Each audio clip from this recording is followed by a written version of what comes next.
Matt, Izzo, thank you for coming on this podcast. It means a lot to me. And I'm incredibly grateful.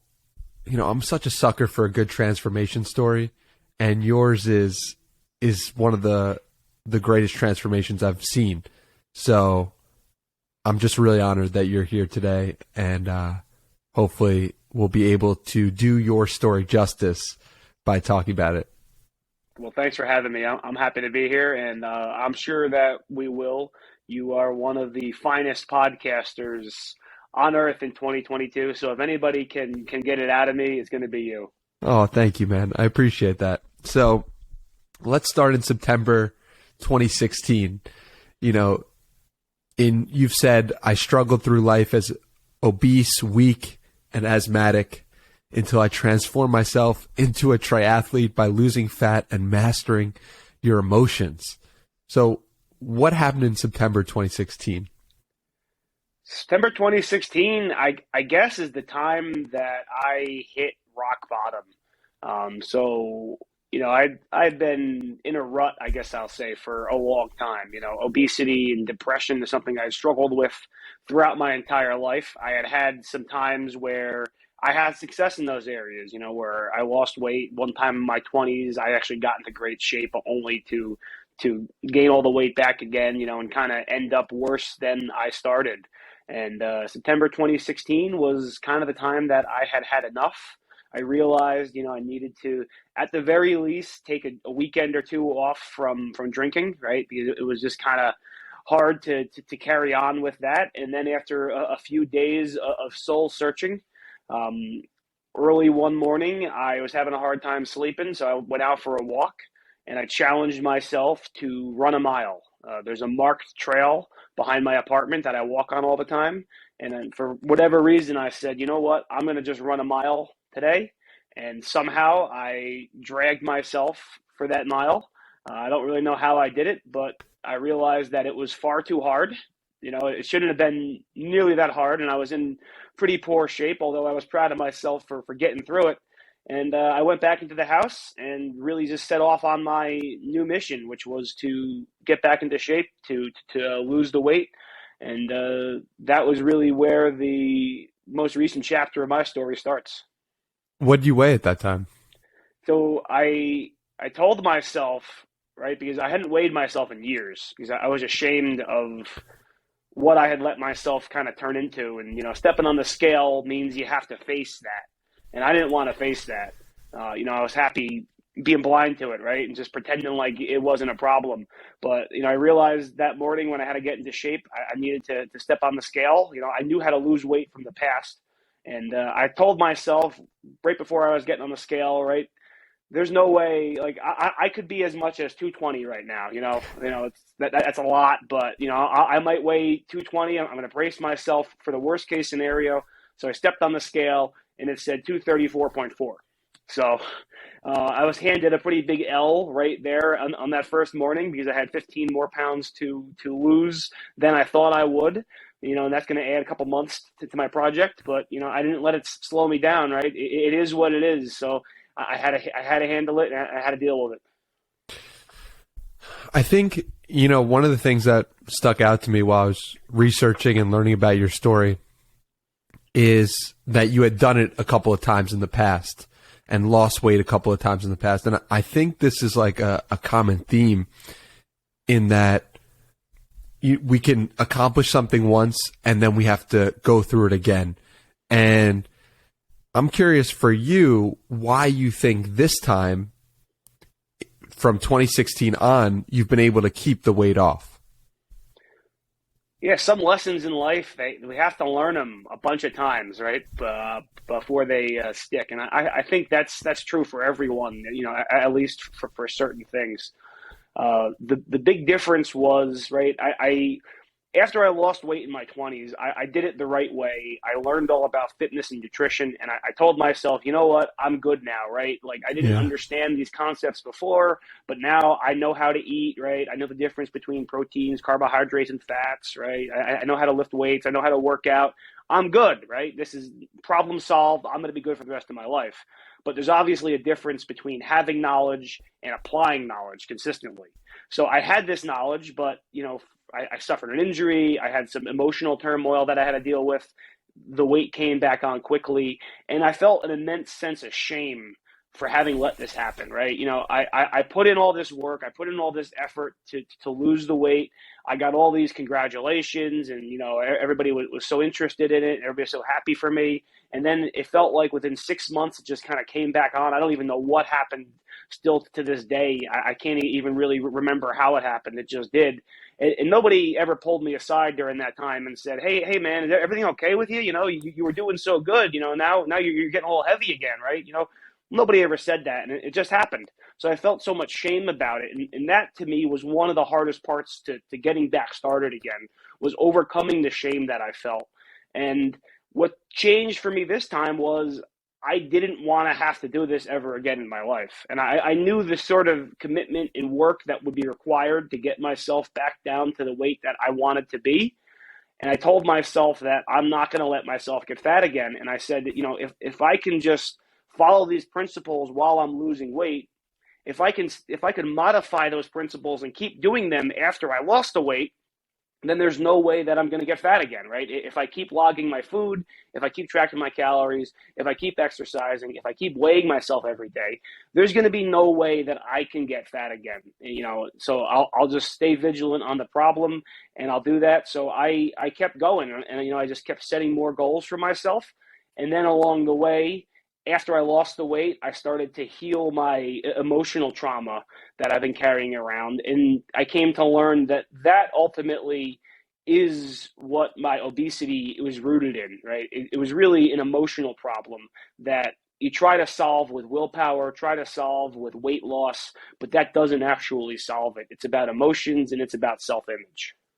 Okay, so talk to me about that emotional journey. How do you go about identifying those things? It just kind of happened, throughout my desire to improve. I didn't really have an epiphany back then where I said, oh, it's my emotions. That's what I need to fix, right? When I was in a chronic emotional state, or a chronic negative emotional state, I wasn't even aware that I was in that state, right? That was just life for me, So I remember being in my 20s even, and you'd hear people talking about anxiety and depression, and I wouldn't have identified with that because that was just what life was for me. That was how I felt all the time. So there was really nothing to compare it with. The big game changer for me was adding in a daily meditation practice.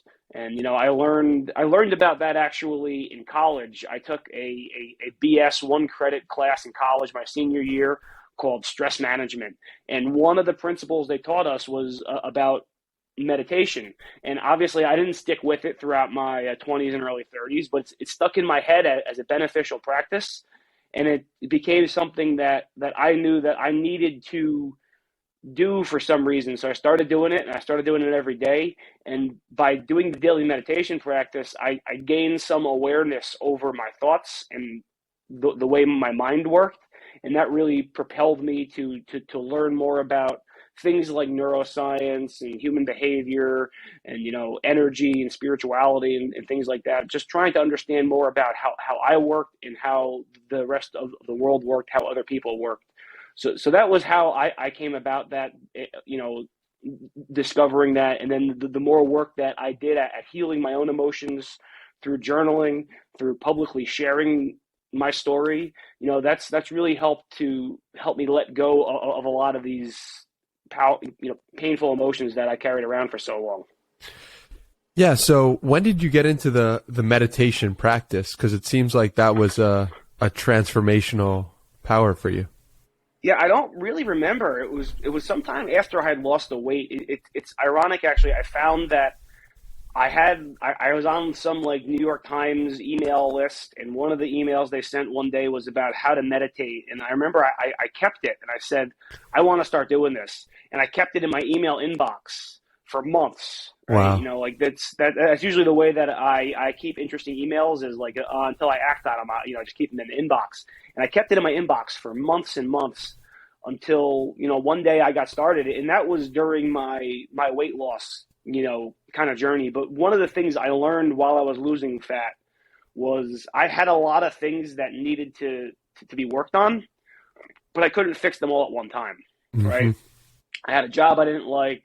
I wanted to take up meditation, all these other things, but you only have so much time. You only have so much energy, especially when I've been in a chronically low state for so long. I needed to focus on the thing that was the biggest ROI for me, which was weight loss and getting my physical health in check. And then once I did that, it raised my energy. And, once I achieved the goal, it freed up some time. And then I was able to start to work at some of these other problems that I had, and just, taking on one thing at a time and not try to do it all at once, which would be overwhelming and cause me to give up. What would you advise people who feel like they have a lot of different problems and they don't or can't identify one to attack first? I would say just start, right? Try to pick the one that is going to be the one that is going to move the needle the most, right? I have a 12-week fat loss program, and the name of it is called Boulders, Not Pebbles.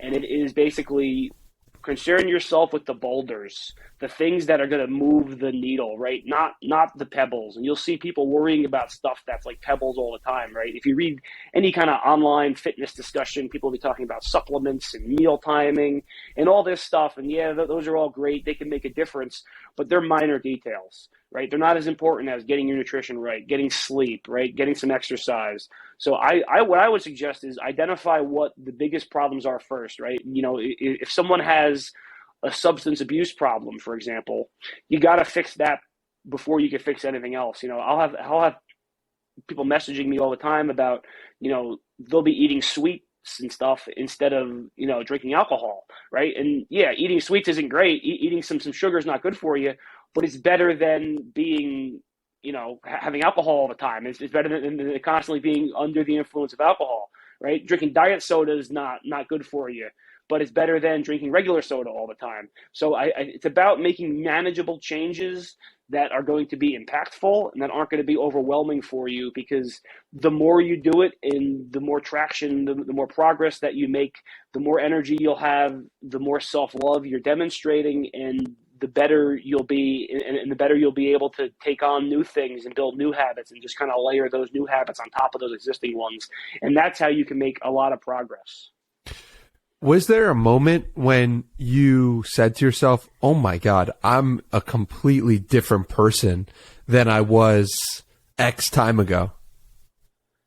Not really, because it's one of these things, it's hard to tell yourself, it's because from our own perspective, very little changes about our life, right? At any given moment, it's never really all that different from what it was before, most of the time, obviously, right? If something dramatic changes, it's going to be different. But, something with weight loss and personal transformation, you're really not usually very different. I guess I'll say I became a different person probably on the day that I started losing weight, or I went back to the person that I was in my mid-20s when I had some success with this in the past, and I just kind of picked up from where I left off then. And my girlfriend Courtney, at the time was very surprised by this, because she was like, "Oh, well, like you're like a whole different person right now." And that was really kind of alarming, because I somehow just channeled this energy that I had from my mid-20s right into my mid-30s, and it felt like as soon as I ran that mile, I became that person again, and I just kind of got back to it. But it's change is gradual, so that's why it's important that we document it when it happens. Take photographs, write in your journal, document your thoughts. And that's where you'll be able to see, oh, wow, I'm a really different person right now. You can just see it looking at the before and after pictures, or you can see it looking at something you had written a few years ago, and you'll say, I don't think like this at all anymore, right? So that's really where it comes out for me. Yeah, so take me through it. You ran that 1 mile, and you're a different person in a sense, but then on day 2, you got to also make the decision, I'm going to run a mile again, or I'm going to run 1.1. Like what was that next week like? And what was that next month like? It it kind of became figuring out how I'm going to integrate all these various healthy habits back into my life, and just doing it as best I could. Right. I didn't have all the tools that I needed and I would use throughout my journey, but I got started with what I had, right?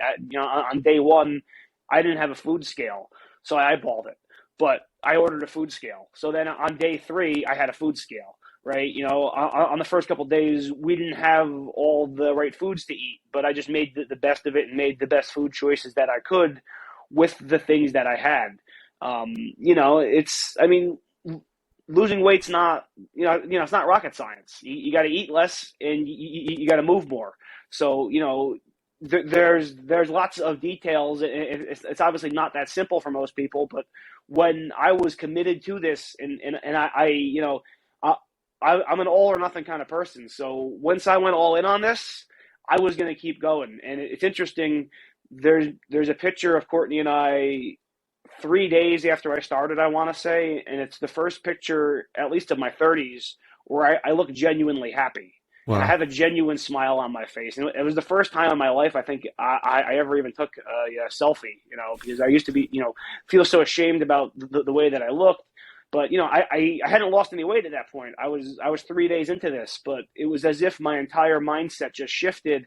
And because I was taking action on my problem, right, that in and of itself was enough to just let go of a lot of this negativity that I was holding on to for so long. Yeah. What was the cause of the shame and the negativity initially that forced you to eat this weight or eat your way to more and more food and increase your weight? Because I think if we can attack that can help somebody who's dealing with a similar problem. Yeah, it came from childhood for me, really. It's hard for me to identify what the actual root cause of it was.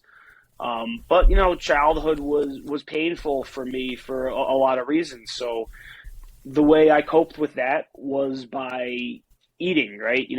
People talk about emotional eating, right? So what is that? Well, you don't feel good, especially as a child. You don't have skills to cope with these bad emotions.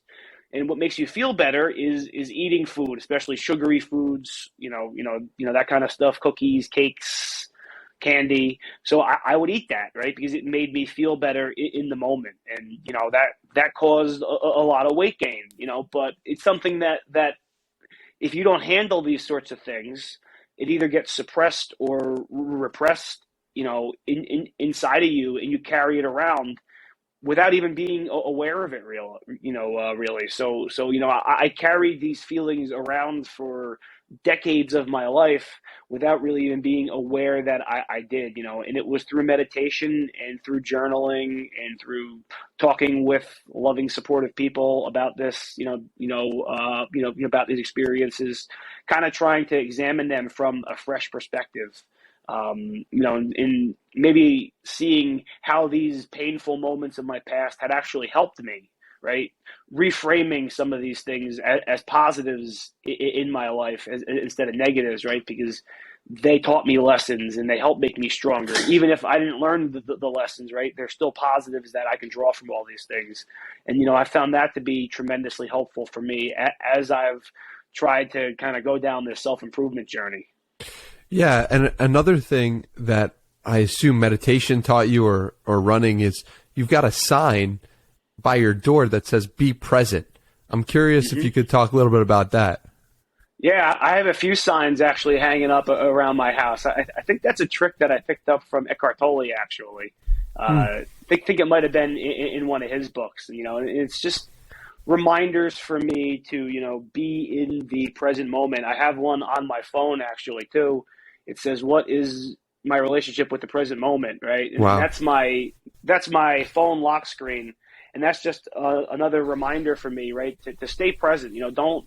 If we want to think about the past, we want to examine the past, learn lessons from it, that's great. If we want to plan for the future, right, consider the future, that's also great. But it's something that should be intentional and something that we should be doing from the present moment, right? We should be present in the moment, thinking about the past or planning for the future, and not just getting lost going down that, right, going down the train of nostalgia or dreaming of a better future, right? Those are going to be unproductive, and that's taking you out of the present moment, because life is happening right here, right now, in this moment. Well, I kind of want to take us out of the present moment, because you've done some incredible accomplishments that I'd love to talk to you about, and I think could help inspire people maybe in the present moment to live a better life. And one of those is the 4x4x48. What is this challenge? Why do you decide to do it? And it's incredible seeing where you've been that you accomplished this, just running 1 mile and struggling through, and then doing 4x4x48. What is that? And how did you train up, and take us through that process? Yeah. So the 4x4x48 is a challenge invented by David Goggins, as far as I know. It's something he does every year in March, but it's something that anyone can really do at any time.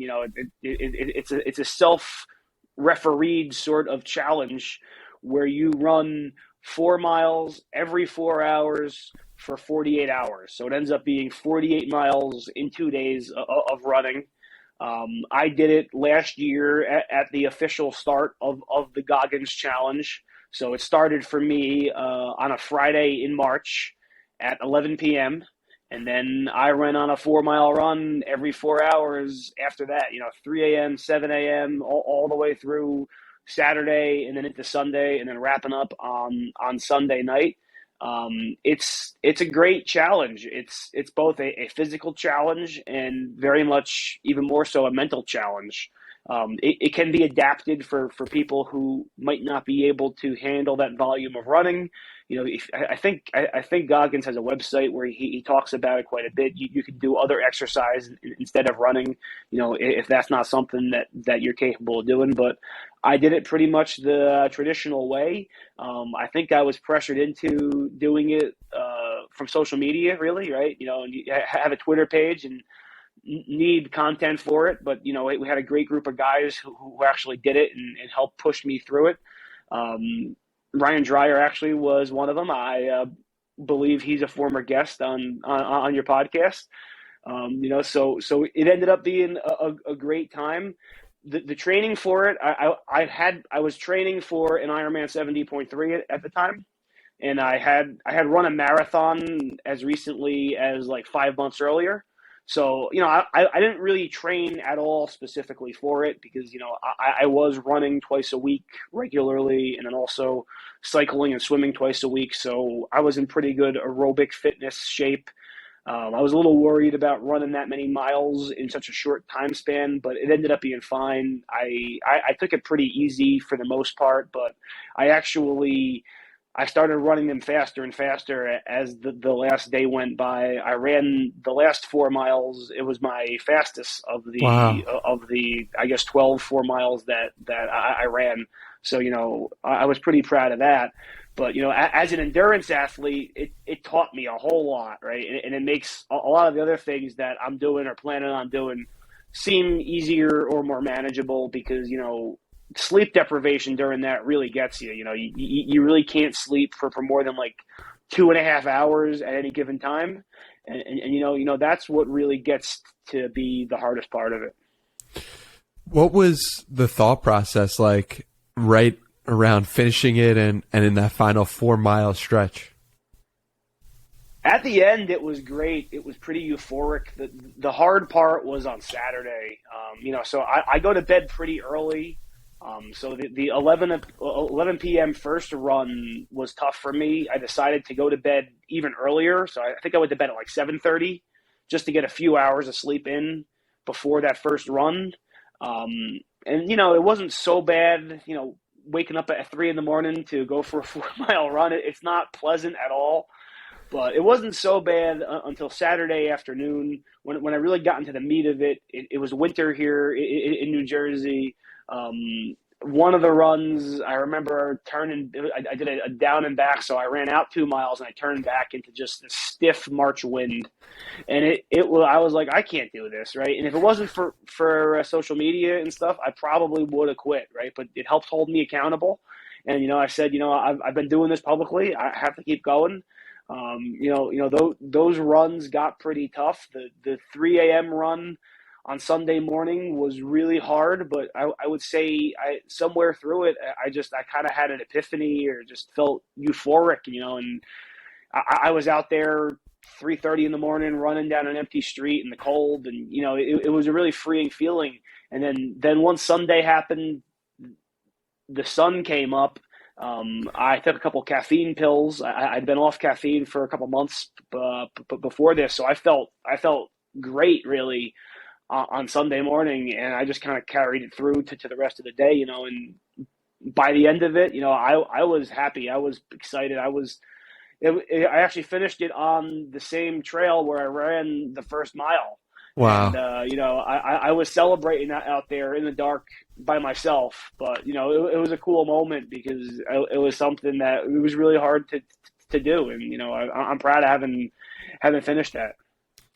So take me through what your most proud accomplishment from all this. Is it the 4x4 by 48? Is it just starting that first mile? What is the thing you look back on that you say, wow, I'm really proud of myself for doing this?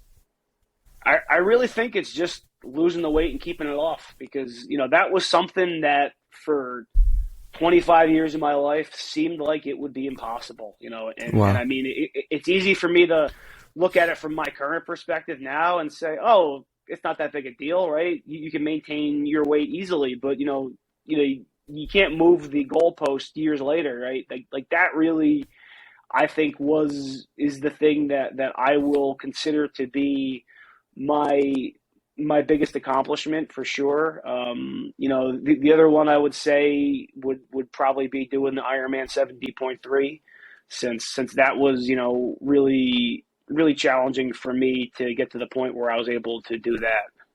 What was that experience like? How did you go about training for that? How many months did you take to train for it? And what was the experience like on that actual day?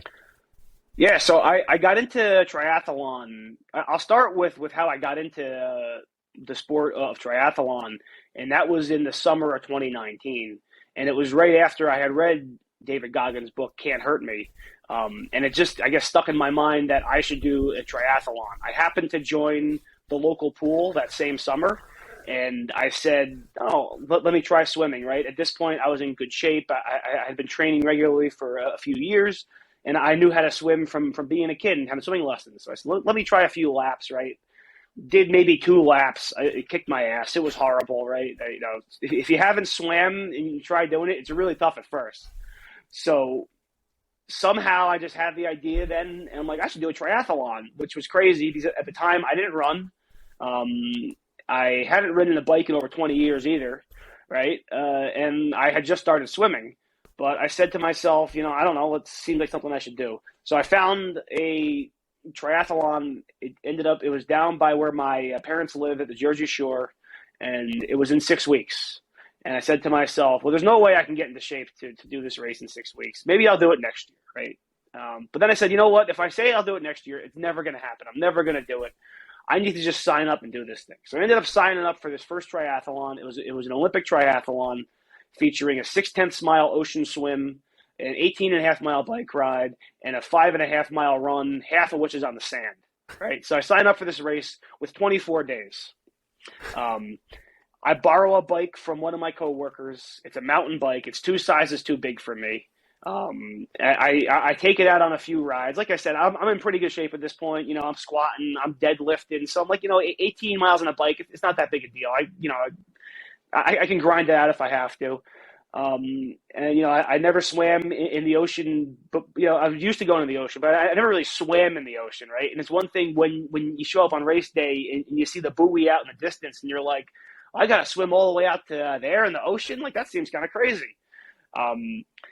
Somehow I would say one of the other big victories I've had was lining up at the starting line of this race, because this was the first race I've ever entered in my life. And it's an Olympic triathlon that I'm in no way properly trained for. Did the race. Somehow I finished it. I got my ass kicked. I finished like 221st out of 270, 272 people. I finished 29th out of 31st in my age group. I loved it, but I was a little ashamed of my performance, right? Like I knew I could put out a better performance. So I signed up for another race. I did it. It was fun. It was a shorter one. And then I found a race that I wanted to do next year, but I waited 3 days to sign up for it, so it was sold out. So I told myself, well, I'm going to teach myself a lesson about procrastination here and waiting to sign up for this. There's an Ironman 70.3 happening that same weekend. I'm going to sign up for that. So I spent the entire winter of 2019 and 2020 training for this race. It was in Maryland, June of 2020, right? We can do the math and figure out what happens, right? Obviously, this race doesn't happen. The whole pandemic happens in March, pools close down, so I just spend that whole time training like crazy as much as I can, just running, cycling outside as much as I can. End up canceling that race. I transferred to a different one. They end up canceling that one. So long story short, I trained 23 months for this Ironman 70.3, which I end up finally completing almost 2 years later in September of 2021. And through that process, I learned a lot about myself, right? Because when I signed up for that race, it really, I didn't even know that I could do something like that. It seemed like it might be beyond me, but I knew I had some time to train for it. And I said, you know what, I'm going to just give it everything I can. And then through the 2 years of just pretty much showing up and training every day, and just working at it, I got pretty good at it. And, I ended up putting up a pretty decent time. I broke my goal of 6 hours. I finished in the top third of competitors in the race, and it's a pretty good field. So, I was really, really proud of that, and that taught me a lot about myself. And just, you never regret challenging yourself, getting out of your comfort zone and doing hard things. Yeah, it must have been an incredible feeling, an incredible way to cap off the 2 years of training. Let me ask you, one thing I noticed is about keeping a logbook, and you write out your training the night before. How do you get that idea to do that, and what's the process for writing out your training? Yeah, it goes back to when I was weightlifting, and this is a principle of weightlifting is you got to track your workouts. The entire way you get better in weightlifting and in triathlon or any other kind of physical discipline is through progressive overload, right? Doing a little bit more than you did before, quite simply, obviously. It's a bit more complex than that. But, so when I was weightlifting, I started basically planning out my workouts, figuring out how much weight I was going to lift, right? And then actually recording what I did and analyzing that and figuring out, the next week how to do that. So that just became an extension of my triathlon training. What I have learned is by planning this out, your body is ready to do what you need to do at the time you need to do it. So you might have, let's say a 12-mile run coming up, and you might be like, well, I can't run 12 miles, or I don't feel like running 12 miles, right? But you put it on the calendar, you say, at this date, at this time, at this place, I'm going to do my 12-mile run. So then all you got to do when the time happens is show up and do it. You got to execute. But your body is going to be ready for this, right? It's going to prepare itself, and it's going to, because it knows that you're setting out to do this. And then I have a logbook where I actually write down, what I keep in the logbook is the results of that day's training. So everything gets tracked on Garmin and stuff, and it's in the app, and there's all these different metrics, right? But what good is it if you're not actually looking at the data, analyzing the data, so sitting down with the logbook, it's a great way for me to, I guess pay some respect to what I'm doing, and like, yeah, I had a great training session today. This is going to be just kind of lost to history, right? That I was out there doing this 60-mile bike ride or something like that. Well, I'm going to sit down. I'm going to take a few minutes. I'm going to write it out by hand in my logbook that I have it here.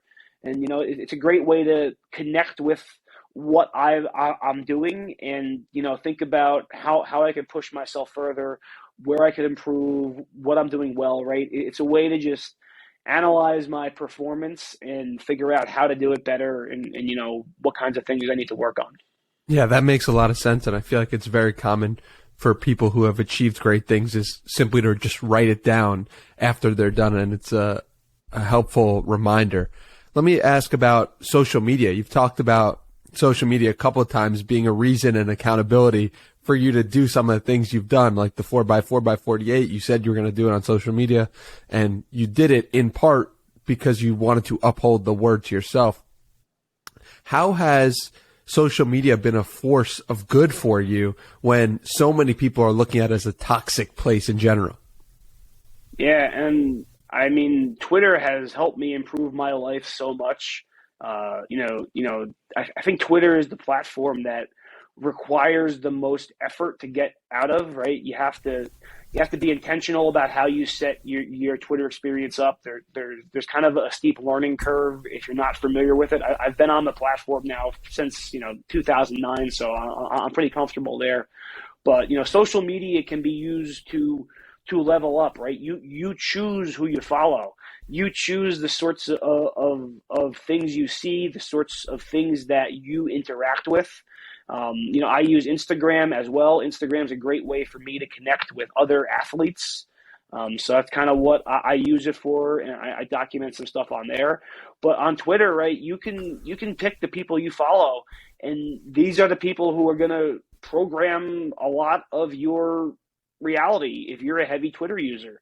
So if you're going to follow negative people who are going to complain about things and like to argue about things outside of their control, then you're going to get sucked into that. But if you're going to follow great, inspiring people on Twitter, they're going to push you to be better, and they're going to just constantly set that example, right? And one of the things I try to do with my social media is I try to, a lot of things seem second nature to me, right? Because I've been doing them for a long time. But they're not necessarily second nature to the people who are reading what I'm posting. So, it's about being repetitive, and it's about documenting the process, and it's about showing people, right? You show up every day. You do this every day, right? This is what I'm training. This is what I'm doing. This is how I'm thinking, right? And, by sharing, it helps me. I learn from others, and, I connect with other great people such as yourself, and it's really a great way to level up. I don't encounter people like this too much in my day-to-day. I don't have the sort of associates that I have in my day-to-day life like I do on Twitter, where I'm talking to Ironman and fighter pilots and world record weightlifting, people, right? That's just not what my day-to-day life is like, and that's not who my neighbors are and stuff. So, it's a great place to meet great people and connect with them and really be proactive in shaping our reality. Yeah, I heard you're moving to Florida soon. So is that an effort to get closer to people who are inspiring you more in the real world, or what's the plan for moving to Florida? Yeah, it's about really getting outside in the sun more, and South Florida has about 600 hours a year more of sunshine than we have here in northern New Jersey. So that ends up being a lot of time if you do the math on it, especially when you consider that at least half of every day is dark, right? So getting 600 hours more of sunshine works out to be like 6 weeks more of sunshine. Wow. Obviously, the warmer temperatures are great, and one of the activities I've come to love these last few years is swimming in the ocean. It's really probably my favorite exercise would be ocean swimming. It's one of these things that's like an ultimate flow activity, because you can't be too preoccupied with any of your day-to-day problems when you're out there in the ocean, and there's waves and stuff you have to worry about. So I'm looking forward to being able to train outside year round, being able to be out in the sunshine, being able to swim in the ocean all year long, and then hopefully connecting with some inspiring people, and being able to have people connect with me, right? Have a place where people can come and do these sorts of things with me, maybe lead some groups or whatever, have a nice spot down there where people will be attracted to want to come, and then they can learn from me in person and not just on Twitter. Yeah, that would be awesome. Did you ever envision when you were just starting out your journey, wow, like I'm going to help inspire people someday and I can do, like, when did it come to you that you could actually use your story to inspire others? It came to me in May of 2019 or April 2019 when, you know, I was a pretty shy person. You know, I think that comes from carrying around a lot of shame and things like that. I finally worked up the courage to make a Reddit post on one of their like transformation Reddits. Wow. So I did a before and after Reddit post, and it blew up. You know, it got like 4,000 plus upvotes. Wow. And then I got contacted by somebody who was a writer for Men's Health magazine, and they saw it, and then they wanted to do a feature on me, kind of about my weight loss. So that was when it kind of started to click in my head, like, oh, okay, people are interested in this. So they ended up, you know, writing this feature about me. It got released, you know, unexpectedly for me. I just got an email basically, and the guy's like, all right, your story's up, here's the link. And I was like, oh, wow, I was not ready for this at all. So at my desk, I quickly made it an Instagram account because I'm like, you know what, I want to capture some of this traffic. So I emailed the guy back, and I'm like, can you put a link to my Instagram account in the article, which he did. I ended up getting like 200 Instagram followers on that first day, and that was where I kind of started my social media journey of this. You know, I started my Twitter account around that same time, but I had another Twitter account that was pretty successful actually, where I was anonymous or pseudo anonymous. But so, you know, starting again from scratch with that was really daunting, and it took me a long time to build up some traction. I'm glad that I finally did, and you know now I'm able to share my story with others, and you know that's really been one of the most rewarding parts of this for me is hearing from people who I help and who are inspired by me. I even keep a you know folder of it on my phone. You know, I keep screenshots of all the nice messages and stuff. You know, because that really helps me, you know, do this all the time, you know, and just, you know, it helps push me, you know, and I realize there's people watching me, and that holds me accountable, during races and stuff like that. It's great to know that people are watching, because I want to, you know, put on a show for the audience, you know, and really leave it out there. So that's been awesome. Yeah. And the Men's Health article leading to you creating an Instagram and parlaying that into a massive audience of people who want to hear from you is an incredible thing. How has growing the audience and more people eyeballs coming at you, what's the negative? What's the downside to all that? Because I think a lot of people look at wow, it's incredible. A lot of people following me. But then they don't think about what's the other side of that. Yeah, it can be frustrating at times, because, you know, you have to deal with some negativity, you know, and some of the people who interact with you, they might not fully understand my background, right? They're just seeing a single tweet, you know, they're not going to listen. They haven't listened to an hour-long podcast to me. They haven't read the Men's Health article. You know, and really what I've just kind of had to learn is either ignore it or block them, you know. Mm-hmm. And if people, you know, if people aren't going to be positive energy for you on social media, then you should 100% block them, right? There's no benefit, especially if these people are anonymous strangers.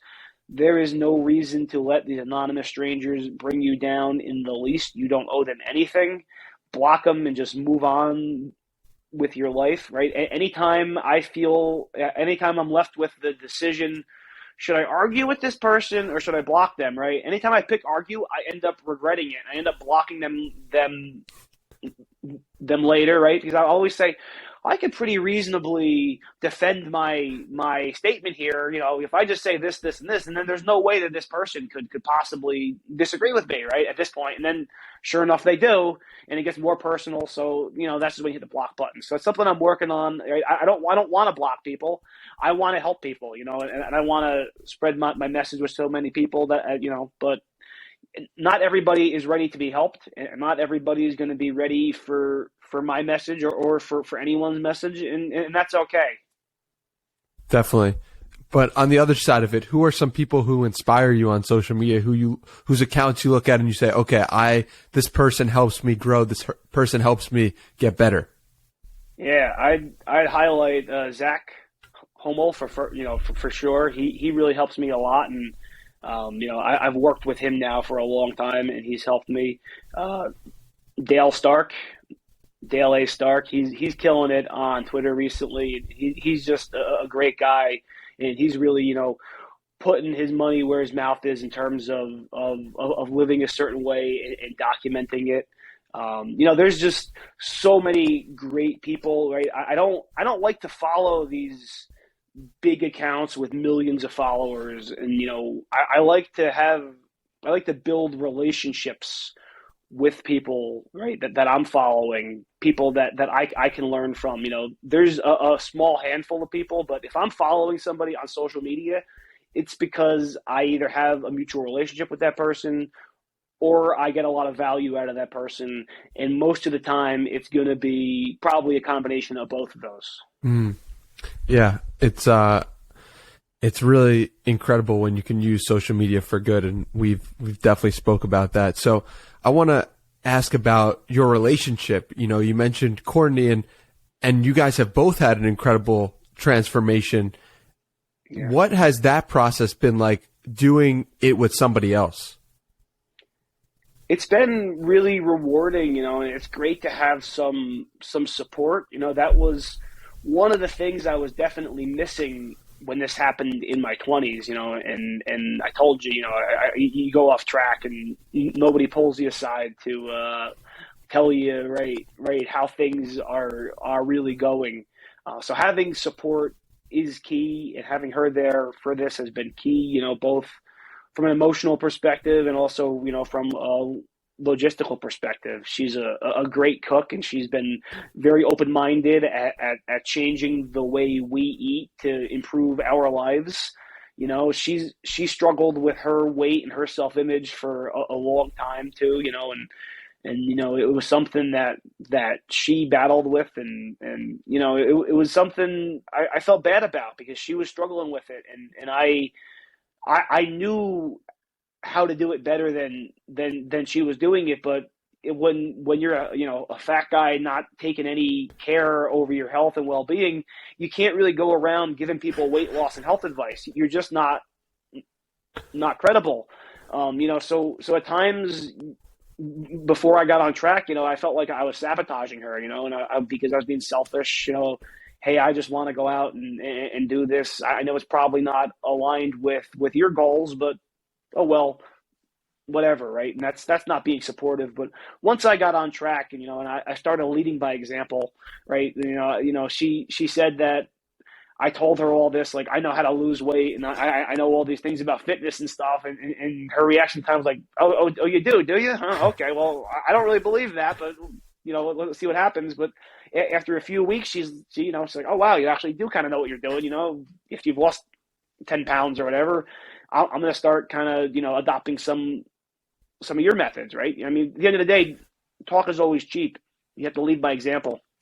So, going through this process together has been great. We're both way better than we've ever been before, from having done this together. And I don't think either one of us could have been as successful as we have been without the other one. That's a beautiful thing. And, so many people are looking and saying to themselves or believing that they can't change. And I think what's so powerful about your story and about you is that you're proving that you can. What would you say to somebody who's made it this far in the podcast, but still believes that it's going to be very difficult for them to change, or that maybe they even can't? I mean, I won't necessarily disagree that it can be very difficult to do it, and I searched for 8 years maybe trying to figure out how to get back to where I was, I mean, we haven't even talked about how I got a Fitbit in 2013, and I started walking 10,000 steps every day. So I walked 10,000 steps every day for 2.5 years before I even started losing weight, right? So this has been a long process. It's not something that just happened overnight, right? Change takes time, and it happens by starting to do something different, right? If you just keep doing the same things that you've always been doing, you keep going to the same places you've always been, you keep spending time with the same people you've always spent time with, you're never going to grow, you're never going to change. That's not going to be healthy for you, even if you are a healthy body weight and all that stuff, right? We need change in our lives. We need stress in our lives. These things are good for us.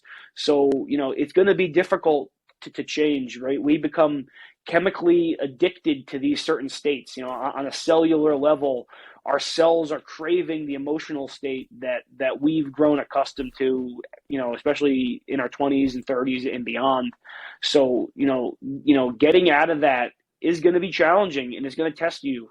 But you can overcome it, right? Meditation for me really was a big game changer for that, because that's what gave me the awareness over my thoughts, over my emotions, and over my behaviors that can allow me to say, oh, wait, this isn't a productive way of thinking. I shouldn't do this. I shouldn't think like this. I need to, catch myself and think about this differently, right? Without having that awareness, you just hop on the train and you go wherever that train of thought takes you, and it's not going to be a good place. We've mentioned meditation a couple of times, and I'm curious what your specific practice looks like. So now I'm doing a whole bunch of different kinds of things. What I did for the longest time was pretty much a simple mindfulness meditation. I would close my eyes, sit on a cushion, and focus my attention on the sensation of the breath in my nose. And then once my thoughts wandered and I became aware of it, I would just bring my attention back to the sensation of the breath in my nose, and I would set a timer for usually 30 minutes, but I've done longer, I've done shorter, and I would just stick with it, and I would do that. I found in the morning was best, but I tried to make it a daily habit and fit it in wherever I could do. These days I do some different things. I don't know that spending half an hour a day doing that is always beneficial for me at this point. I find a lot of meditative benefits from running for sure, but also from swimming and biking. So I'm able to get some of the benefits through activity. I do some more sorts of like energy sorts of meditations, some of the stuff that Joe Dispenza talks about in his work. I like to experiment with those sorts of things. You can meditate for a minute if you want. It doesn't need to be an elaborate process. You can just, if you feel like you don't have time for it or you're overwhelmed, just set a timer for a minute, close your eyes, focus on the sensation of the breathing in your nose. And, after that minute's over, you're going to feel better for having done it. Yeah, I love that. And so something I've heard you talk about before is gaining weight being a positive thing. When after you've lost all the weight and now you need to gain weight to put on muscle, and that being a difficult process to go through. What is that experience like if you've done it, and take us through that. Yeah, I've finally put on some weight. I got for my whole life, I guess I've been really fixated on the scale, and I think that's true of a lot of people. You just get fixated on this scale number, and for me it was 160 pounds. Right, that's like what I saw as my healthy body weight. And to be fair, when I'm untrained, that probably is kind of where I should be, between 150 and 160. But that's obviously not going to be necessarily my ideal health weight. And, putting on some muscle mass, it's been a tough process. For a number of years, I pretty much tried to maintain my weight at 160. I was lifting heavy. I was powerlifting, 3-4 times every week. I got pretty strong. I didn't want to see the scale go up. And look, I'm a pretty intelligent person insofar as I understood I wasn't going to put on large amounts of muscle mass, right? Like, I knew all about the concept of bulking and eating for that. I just didn't care, right? I had been fat for my whole life, and I didn't care about putting 10 pounds of muscle on. I was happy just not being fat. So, I enjoyed that for a few years, but eventually I started to kind of loosen the reins up. I'll say right now I'm about 16 or 17 pounds above 160, which, is a lot of extra weight if I'm thinking about the scale. But, I'm trying to put on some muscle mass for the upcoming season here. It's going to be a grueling season. I'm hoping to complete an Ironman this year. I want to put on some muscle mass, and that's going to mean adding a few pounds of fat, right? I actually asked Courtney, I think it was yesterday, and she told me I'm getting a little pudgy, right? But, that's good, right? That's good. That's the honest feedback that I want, But, I know spending 9 months training for an Ironman, I can lose, 4 or 5 pounds of fat. It's no big deal. The window for adding muscle mass is now, and I need to just kind of add as much as I can, and that's a sign, I think, that I'm much healthier and that I've grown a lot, and that I can see the scale go up, even though I still don't like it on some level. I understand it, and I have the full supreme confidence that, even if I did put on some fat, I know now that I can lose it. It's not that big a deal, and it doesn't define me. One of the things I like to say about this is I used to think I hated myself because I was fat, but it turned out I hated myself and I was fat, right? So I tied my self-image into that body weight, into being fat. As a very visual person, that to me was the biggest thing that seemed different about me as a kid in the 80s when being the fat kid was rare, right? That was what stuck out for me, was I was fat, and this is why people don't like me. It's because I'm fat, and turns out it's a lot more complicated than that. But, through healing my emotional wounds and those sorts of things, and building a healthier self-image, now I can put on a few pounds of fat. It's not that big a deal. I know I can lose it, and I know that doesn't define me and who I am, and it doesn't stop me from achieving great things. I think that's a beautiful, beautiful place to come to a close, Matt. Where can people connect with you further and get some more of this inspirational, actionable advice into living a better life?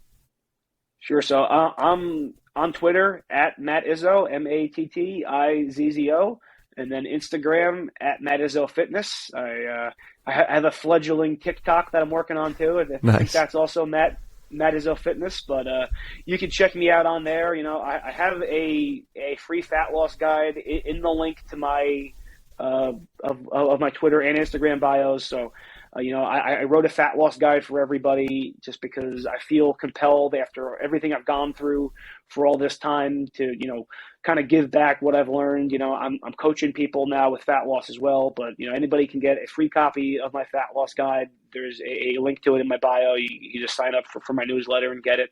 It's I got accused of selling too much yesterday, right? Because somebody saw that, you're just trying to sell this, and it's like, this is free. I want people to have this.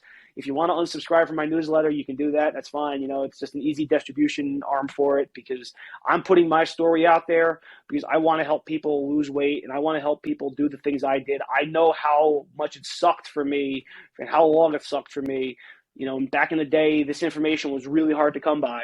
Now it's easier. Now there's distribution methods for it, and I want to put it out there for the world to understand it, because I really want to help the world beat obesity, and I want to help millions of people lose weight and become their healthiest, best versions of themselves.